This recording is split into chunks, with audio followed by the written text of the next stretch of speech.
শহরে এত সুন্দর একটা গ্যালারি এতদিন ধরে যে চলছে, আমি যে কতটা পিছিয়ে সেটা প্রমাণ হলো।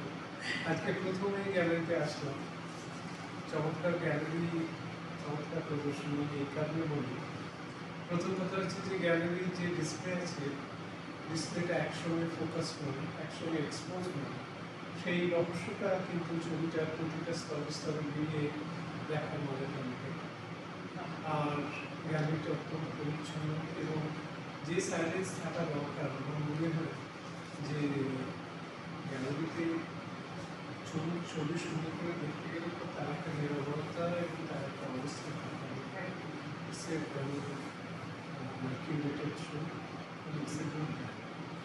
সুতরাং নিশ্চয়ই আমি পরবর্তী পর্যায়ে ছবি আমাদের যিনি গ্যালারির যিনি ওনার এবং গ্যালারিস্ট ডিরেক্টর মিস্টার রমন বোস, এটাও একটা স্বপ্ন বলতে পারেন। তো উনি নিখুঁতভাবে পুরো জিনিসটা দেখেন এবং মানে কিউরেট বলতে গেলে উনি পুরো জিনিসটাকে প্রথম থেকে শেষ পর্যন্ত করেন। উনি থাকেন কিন্তু মানে আজকে একটু কাজে জড়িয়ে পড়ে উনি থাকতে পারেননি।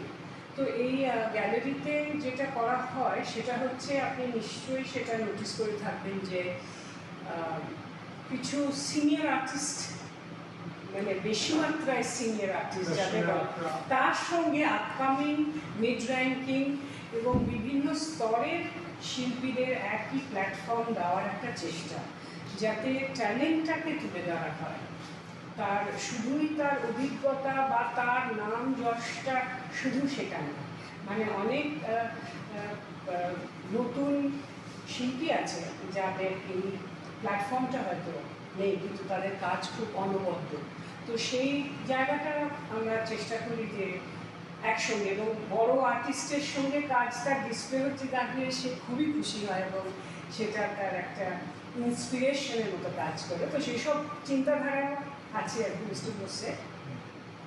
সেটাই এক্সিবিশনে তো দেখা যাচ্ছে যে এখানে বৈকুণ্ঠন, যোগেন্দ্রা, রাবিদার মতন আজকের আর্টিস্ট, সিনিয়র আর্টিস্টের এইভাবে যারা ভীষণভাবে আপকামিং এবং ডিমান্ডিং এবং সর্বভারতীয়, সেটা খুব মস্ত বড় ব্যাপার।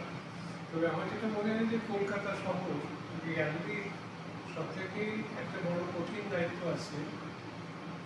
সেটা হচ্ছে যে প্রকৃত অর্থে একটা এক্সিবিশন নয়, কী করে সামগ্রিক প্রয়াস দিয়ে ছবিকে বৃহত্তর মানুষের সঙ্গে, বিশেষত যেখানে শিল্পের ক্ষেত্রটা অনেক বেশি সম্প্রসারিত, সেই জায়গার সঙ্গে যুক্ত করে দেওয়া দরকার।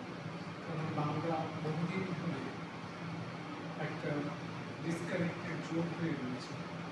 এটা পিছনে অবশ্য বাঙালি আর্টিস্টেরও একটা মস্ত বড় ভূমিকা রয়েছে, তাদের চরিত্রগত বৈশিষ্ট্যের কারণে। তো গ্যালারি তো পারে যে এটাকে ভেঙে উদ্যোগগত একটা নিয়ে যাওয়া।